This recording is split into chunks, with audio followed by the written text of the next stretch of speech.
Welcome to the Sunday edition of Market Mantra, the program in which we give you a complete update on the economic and business news of the day. And today is a special interactive edition where we take your questions on mutual fund and related issues. You can call us on 2331-4444, 2371-7106 and 2371-7117. My name is V. Ravi Kumar and with me is my Hindi co-anchor Manoj Pathak. नमस्कार। Market मंत्र के रविवार के विशेष अंक में आपका स्वागत है। आधे घंटे के इस कार्यक्रम में कारोबारी खबरों के साथ आज के दिन खास तौर से हम म्यूचुअल फंड्स पर चर्चा किया करते हैं। यदि आप हमसे पूछना चाहते हैं म्यूचुअल फंड से संबंधित कोई भी सवाल तो निसंकोच डायल कीजिए 2331-4444, 2371-7106 या फिर 2371-7117। हमारे साथ खबरों पर चर्चा और आपके सवालों का जवाब देने के लिए आमंत्रित हैं म्यूचुअल फंड क्षेत्र के देश के जाने माने विशेषज्ञ धीरेन्द्र कुमार। धीरेन्द्र जी नमस्कार, कार्यक्रम में आपका स्वागत है। धन्यवाद आपका। आइए शुरुआत करते हैं अंग्रेजी में हेडलाइंस से, जिसे लेकर मौजूद हैं V Ravi Kumar. Finance Minister Nirmala Sitharaman appreciates Income Tax Department for implementing various reforms. Foreign portfolio investors put in a net of 1,100 crore rupees into the domestic equity market so far in July. And U.S. crude futures end the week below $95 per barrel for the first time since April. आयकर दिवस पर वित्त मंत्री निर्मला सीतारामन ने देश में कर व्यवस्था में विभिन्न प्रकार के सुधारों को लागू करने के लिए आयकर विभाग की सराहना की। एफपीआईज ने जुलाई में अब तक भारतीय इक्विटी बाजार में 1,100 करोड़ रुपए से अधिक का निवेश किया और बीते कारोबारी सप्ताह में अमेरिकी क्रूड ऑयल की कीमत घटकर अप्रैल के बाद इस वर्ष पहली बार $95 प्रति बैरल से नीचे आई।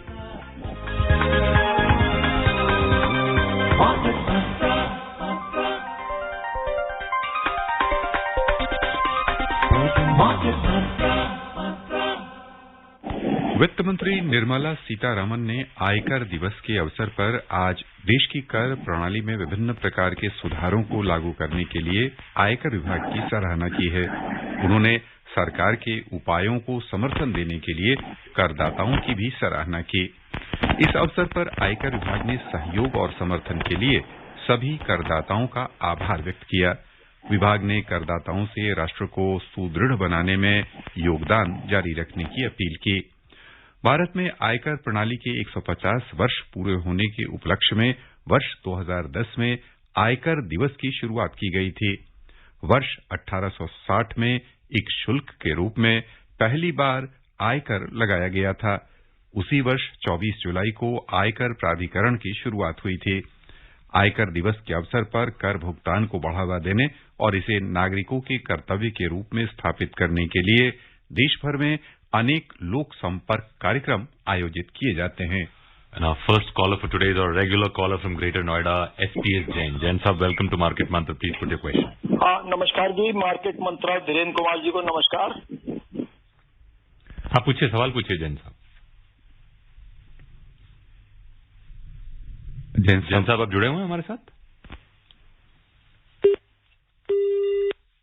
I think we have lost him. Our next caller is also from Delhi. Vikram is online with us. Vikram, welcome to Market Mantra. Hi everyone. Hi. So I've got a question for Dhirendra ji. Yeah. So with the Sensex and different indices being relatively low vis-a-vis their all-time high, so it is हर कोई कहता है SIP में invest किया जाए, SIP में invest किया जाए. So if one is looking for different funds which are Nifty based, means the funds generally go up and down more or less proportional to the Nifty index only. So yes. In this category of funds, can you recommend 2-3 different products of different fund houses? Sorry, I don't think I'm getting your point. What you are saying is that there are you want to invest in there are all kind of equity funds, and people want to invest in. There are different ways of investing in equity. Nifty index fund is the kind of is one way of it, and there are many options available, but they go exactly very much in line with Nifty, precisely as much as the Nifty, or precisely as up or down, and the difference between many Nifty index fund is not much. If I have to really look at many, the difference in that is hardly anything because they're all index fund, and I think just go by the scale. The larger, the better, because they have the least expense. Delhi से हमारे साथ phone line पर हैं भारत भूषण। स्वागत है भारत जी, आपका सवाल पूछें। जी नमस्कार सर, सभी को नमस्ते। धीरेन्द्र सर से मेरा प्रश्न ये है सर कि जैसे होता है कि कोई ऐसा म्यूचुअल फंड का नाम बताइए जिसमें ज्यादा होल्डिंग मेटल के कंपनियों के शेयर्स की हो, और एक और बताइए जिनमें फार्मा की बैंकिंग की ज्यादा होल्डिंग हो, मतलब परसेंटेज वाइज सर। धन्यवाद सर। मेटल का तो मुझे पता नहीं, लेकिन बैंकिंग फंड तो अलग से बैंकिंग फंड उपलब्ध है, तो बल्कि बहुत सारे 10-12 ऐसे फंड हैं जो केवल बैंकिंग और फाइनेंशियल सर्विसेज कंपनियों के स्टॉक में ही पैसा लगाते हैं। और वैसे किसी भी फंड में लगाइए तो उसमें सारा पैसा वहां लगा होगा, और बैंकिंग में अगर बड़ा उछाल आएगा तो उसका वहां पे असर दिखता है, और गिरावट होगी तो वो भी इसका ऑपोजिट साइड भी उतना ही वैलिड है।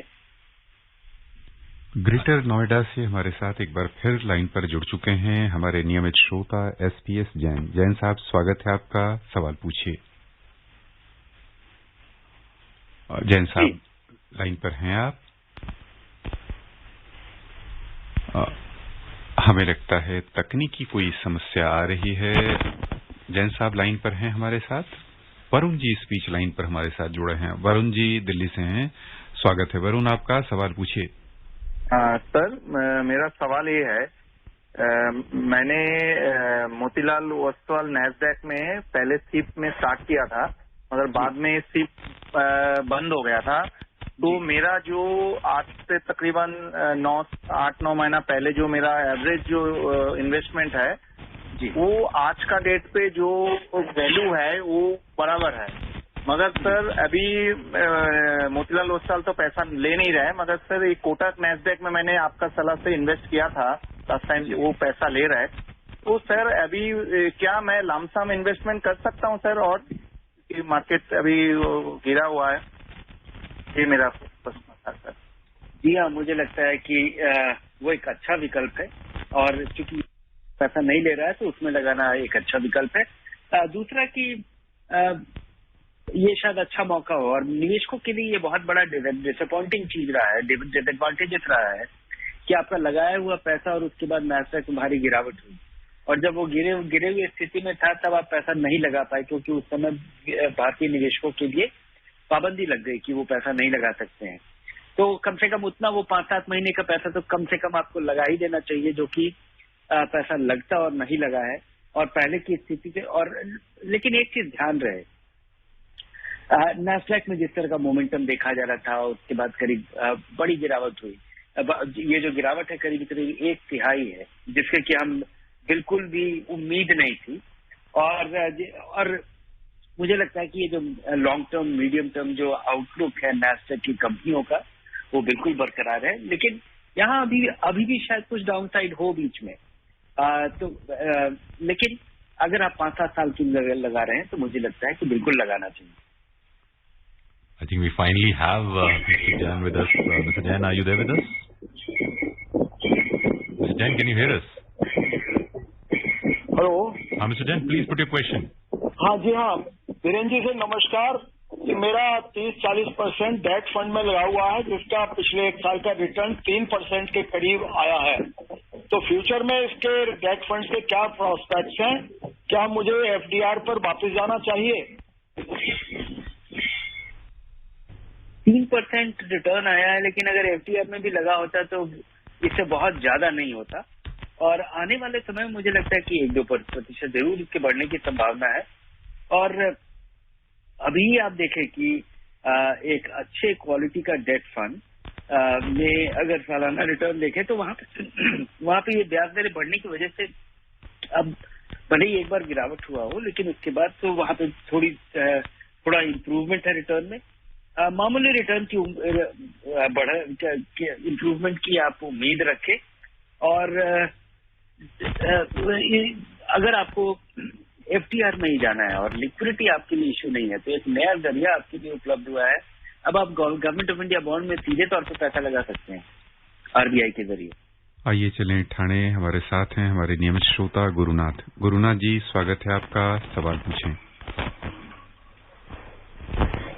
गुरुनाथ जी, आप जुड़ चुके हैं हमसे, सवाल पूछ सकते हैं आप। हेलो जी, हेलो। हाँ, सवाल पूछिए गुरुनाथ जी, हम आपको हाँ जी सर, नमस्कार। नमस्कार। वीरेंद्र कुमार को भी नमस्कार।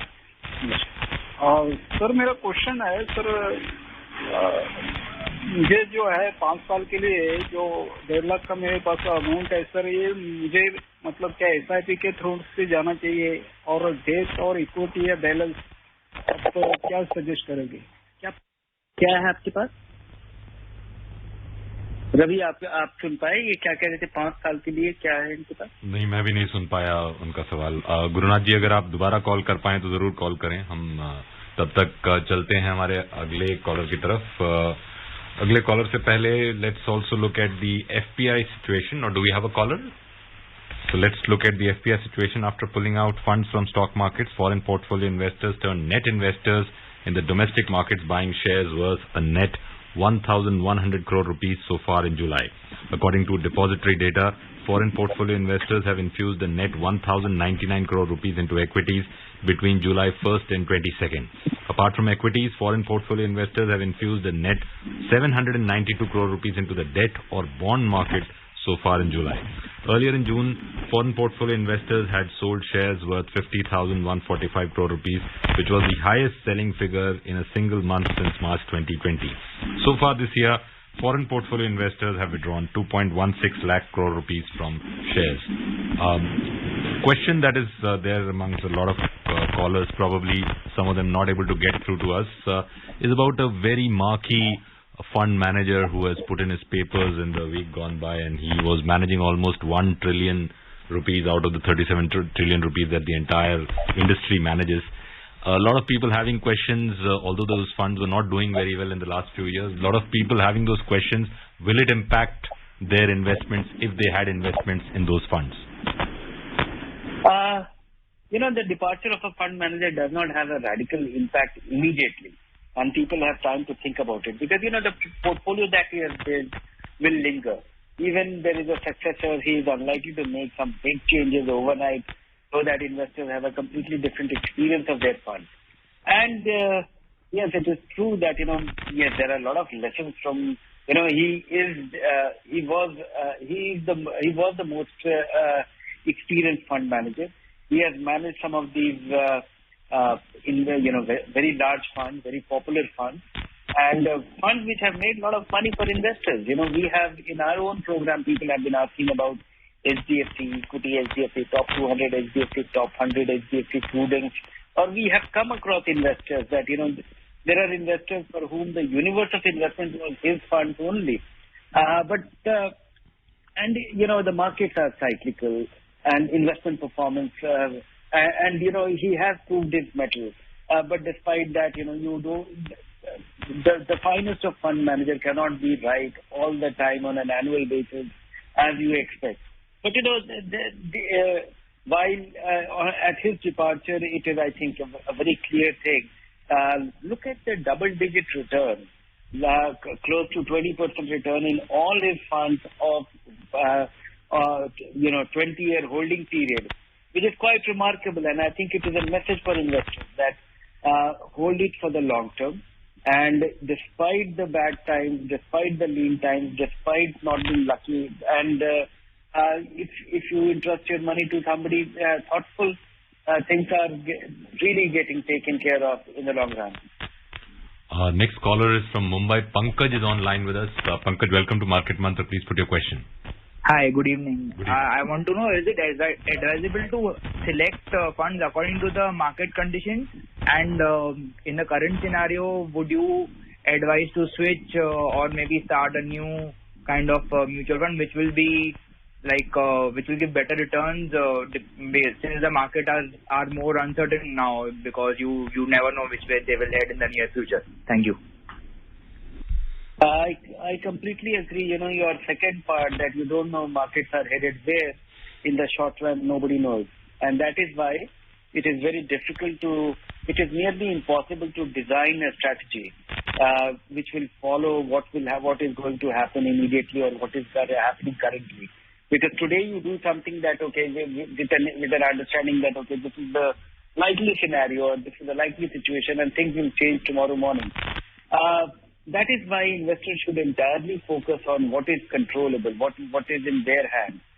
You know a lot about yourself. That, if you have 5 lakh rupees, 1 lakh rupees or 5,000 rupees to invest, only you know that when are you likely to need this money. This is the money which you can spare for 5 years and more. This is the money which you are likely to need within the next 1 year.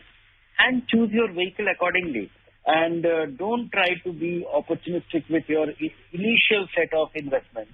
And so, when you are once you have identified or decided that this is the money which for the long run, 5 years and more, then choose a diversified equity fund and try and be as regular as possible. Market will go down in the interim, but because you have the time on your side, you will feel happy about it. Never put your short-term money, and so that should be the principle guiding your investment. Mumbai से on the state of the market. Mumbai से ही हमारे साथ phone line पर मौजूद हैं आशीष। आशीष जी, स्वागत है आपका। सवाल गुड इवनिंग। मुझे धीरेन्द्र जी से पूछना है कि कोई भी एक फंड है जो एक टॉप परफॉर्मिंग होता है और एक वर्स्ट परफॉर्मिंग होता है, तो टॉप परफॉर्मिंग और वर्स्ट परफॉर्मिंग में डिफरेंस, अगर कोई टॉप परफॉर्मिंग 10% रिटर्न देता है और लो परफॉर्मिंग 5% देता है, ये 5% का डिफरेंस है, तो ये से डिफरेंस क्या होना चाहिए कि हमको पता चले कि अब मैंने जो अपने फंड में किया है जो लो परफॉर्मिंग है उसका एक इंडिकेट हो करे कि ये मुझे अब निकालना चाहिए, और क्या पीरियड होना चाहिए मुझे वो अंडरस्टैंड करने के लिए। और दूसरा क्वेश्चन ये है कि हर एक फंड का एक प्रेफरेंस होता है कि आप उससे बेंचमार्क करते, तो वो बेंचमार्क क्या है?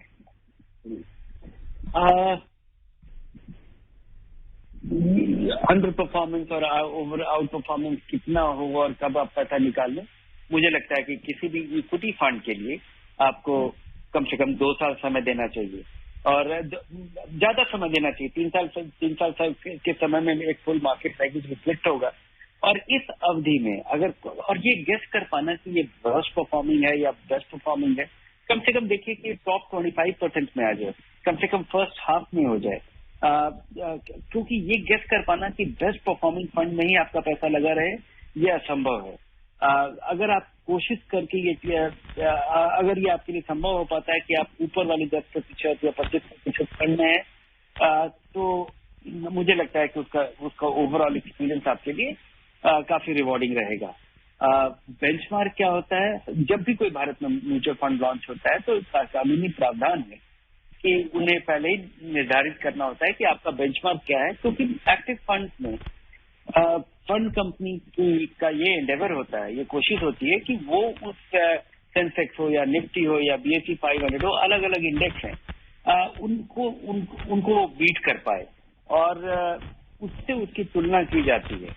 और ये इनकी सारी जो पीरियोडिक जानकारी आपको किसी फंड के बारे में मिलता है, वहां पे उस फंड का रिटर्न कैसा है, उसके बेंचमार्क का रिटर्न कैसा है। बेंचमार्क का रिटर्न इसलिए कहा जाता है ताकि वो एक ऐसा रिटर्न है जो कि बिना किसी के एक्टिव मैनेजमेंट के बगैर आपको मिल रहा है।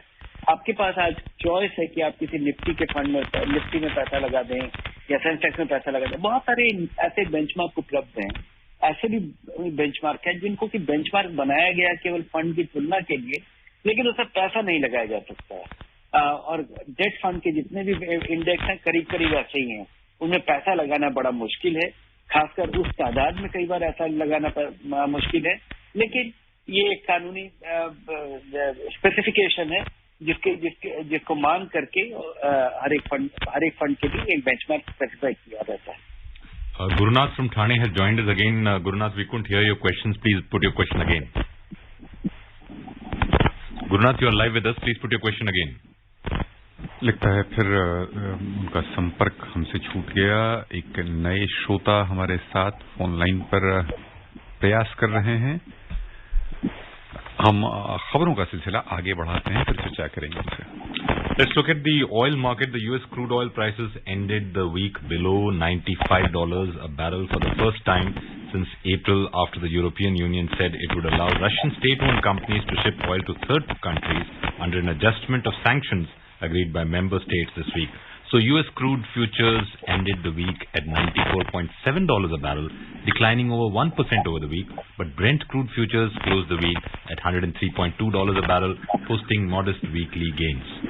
मुंबई से हमारे साथ हैं दिनेश जी, स्वागत है आपका। सवाल पूछिए। जी सर, मेरा सवाल ये है कि गोल्ड बॉन्ड के बारे में मुझे जानना है। आप क्या जानना चाहते हैं? कौन सा जो सोवरिन गोल्ड बॉन्ड होता है ना, तो वो अगर लेना है तो क्या प्रोसीजर क्या होता है, कैसा लेने का हो? जी, सॉवरेन गोल्ड बॉन्ड भारत सरकार द्वारा इश्यू किया हुआ एक बॉन्ड है जिसका कि दाम बिल्कुल जैसे जो सोने में जो के दाम में जो बदलाव आता है उतना ही आपको रिटर्न मिलता है। इसके अलावा उसमें 2.5% सालाना रिटर्न भी मिलता है। आप खरीदते हैं जब उसको, और ये हर 2-3 महीने पे एक बार सरकार इसको जारी करती है। इसको खरीदने का तरीका है कि आप अपने बैंक से संपर्क करें जब ये खुलता है, अखबारों में भी इसका इश्तेहार आता है। उसके अलावा ये जो ऑनलाइन बहुत सारे फिनटेक कंपनियां हैं जहाँ पे ब्रोकर के जरिए आप इसको खरीद सकते हैं। इसको 8 साल तक होल्ड करने पे अगर आपने खरीदा और इसकी मैच्योरिटी तक इसका जो पीरियड है, इसका जो टर्म है वो 8 साल का है। आप इनिशियल इशू में खरीद करके 8 साल तक अगर होल्ड करते हैं तो इसका टैक्स ट्रीटमेंट में ज्यादा कन्वीनियंट है, ये बल्कि टैक्स फ्री आपके लिए गेन होगा। Our next caller is from Noida. Suresh is online with us. Suresh, welcome to Market Mantra. Please put your question. Sir, Virendra ji को मेरा नमस्कार।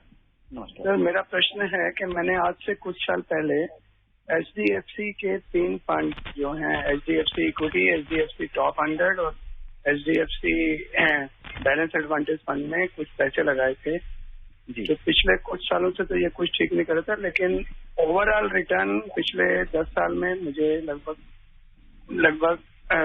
15 से 20% मिला है जी। तो अभी सर, क्योंकि ये फंड मैनेजर चेंज हो रहा है, तो मुझे क्या करना चाहिए? इसमें बना रहना चाहिए या इसको कहीं स्विच करना चाहिए? नहीं, हड़बड़ी में अभी कुछ नहीं करना।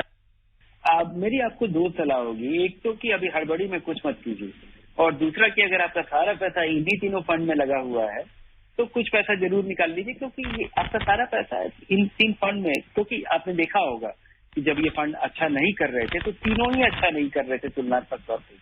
तो आपका सारा पैसा एक फंड कंपनी के फंड में नहीं लगे, जब और खासकर जब बड़ा पैसा हो, और समय से तो अभी तो तुरंत थोड़ा निकालिए, और ताकि आप अपने पैसे को डाइवर्सिफाई कर पाए। और फंड मैनेजर के जाने की वजह से हड़बड़ी में बहुत सारा पैसा निकालने की जरूरत नहीं है। ये बदलाव यहाँ पे धीरे धीरे आएगा। Dhirendra, for a long period, these funds have existed, and the philosophy associated with the fund manager was a value philosophy. Yes. Would the change of the fund manager bring a change in the philosophy? Is it legally mandated to continue with the old philosophy? How does it work? No, actually the stated objective remains the same. The philosophy, or basically his approach to investing, that is, it has been termed broadly as is the value philosophy, and of course he had some value orientation. But by and large, it was substantially into growth as well. Just that some of the more visible part used to look like value. Besides that, I would say that, nothing to worry, because all the people who will be managing the funds were hired by him. He has been the CIO for a very long period. They were mentored by him. And, they were his colleagues for next 20-25 years. And I can tell you that, they will be very much, almost like baptized in his way of thinking. So I don't think one should expect any. Of course, there could be a little bit of, personal preferences of a certain thing or a deep belief in something which will work, that might change. But I don't see a dramatic shift or change in the way the money is being managed. आइए चलिए गाजियाबाद से हमारे साथ हैं phone line पर गौरव जी, स्वागत आपका। सवाल पूछिए। Good evening sir. If I have a 25 to 30 lakhs I have received from some real estate sale, and I can spare it. I can keep it for 2 to 3 years. So, but keeping in debt doesn't make me sense, because it is giving only 3.5 to 4%. Another strategy would be slowly shifting it from debt to or liquid to equity fund slowly, especially in tech fund which haven't done well, or blue chip funds slowly, also keep not more than 20% of the total corpus? Or what would be your advice for this kind of puzzle? Thank you. If 30 lakh rupees realized from a real estate sale, it is entirely a matter of when are you likely to need the money. That is the prime question, not the scale of money. Because if this money is you are unlikely to need any time, then there is a different plan. If this money, a good part of it, you are likely to need for consumption or spending in 2 years' time, 3 years' time, 4 years' time, then it's a different story. He said he needs it in 2-3 years, Dhirendra. He said 2-3 years is... So 2-3 years, I think, moving your money only to the extent of 15-20% into equity. And that too, depending on, whether you need the money for a negotiable goal or you are little flexible about it. It entirely depends on that. But it's a good idea to be investing 15-20% of your money into equity and remaining in fixed income that can supplement your overall return. And when investing in equity, don't do it at one go. Spread it certainly over next 8 to 12 months. And Dhirendra, we normally there are two. One more question. One more thing which has to be addressed. He was asking about the kind of vehicles they should be investing in, because technology funds, they are out of favor. They have not done well and this and that.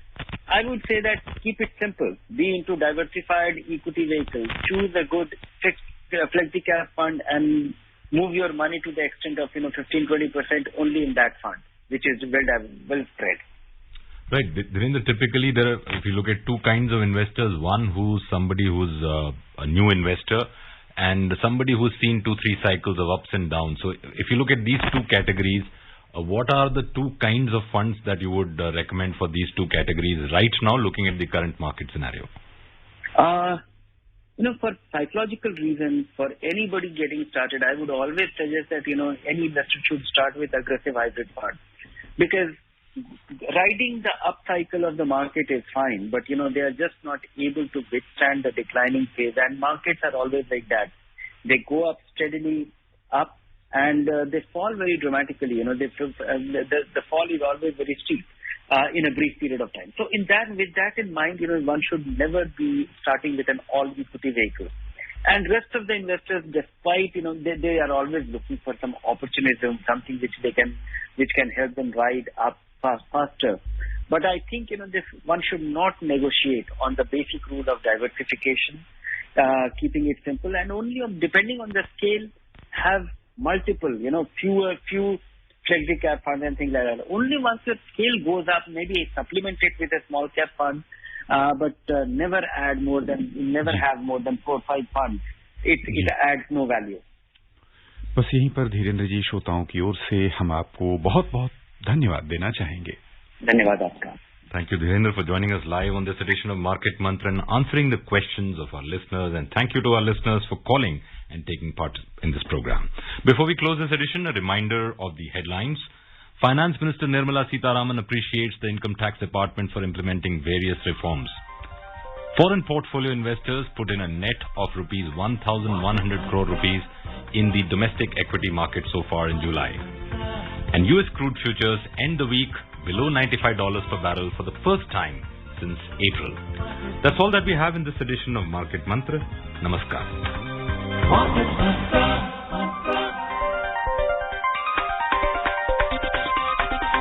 Market Mantra.